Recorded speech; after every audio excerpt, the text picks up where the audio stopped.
This is In the News in VOA Special English. A listener in Cambodia heard our recent call for questions about the process of electing an American president. Tot Suk in Phnom Penh wants to know about the duties and responsibilities of the president.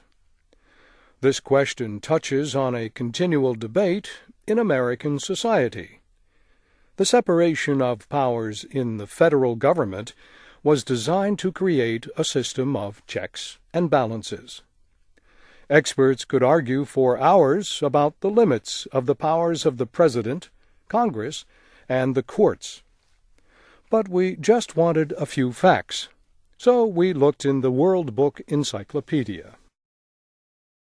The Constitution gives the President the duties of Chief Administrator of the nation and Commander of the Armed Forces. But developments including court decisions, laws, and customs have expanded those duties. Today, the President has 7 major areas of responsibility. First, as Chief Executive, the President is responsible for enforcing federal actions and developing federal policies.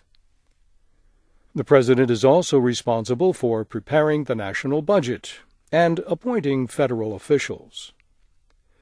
The President nominates cabinet members, Supreme Court justices, and other officials who must be confirmed by the Senate. There are other jobs in government agencies that the President can fill without Senate approval.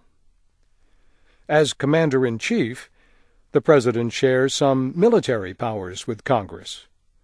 Under the Constitution, only Congress has the power to declare war. The President also serves as Foreign Policy Director, as the encyclopedia calls it.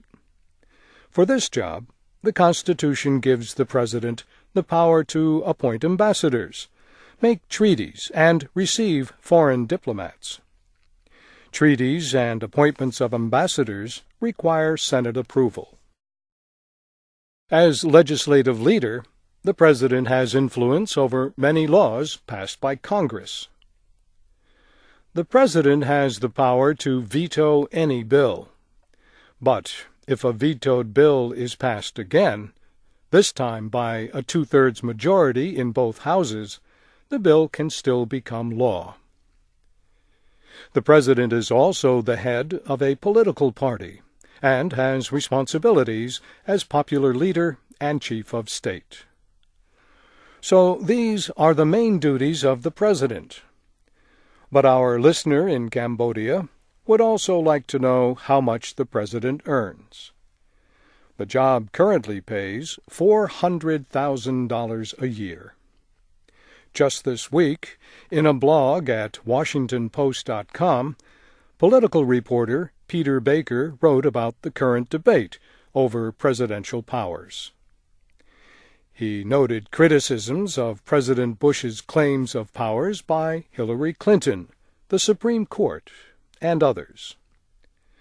But he also wrote about the long history of battles over presidential powers, or what is known as executive privilege.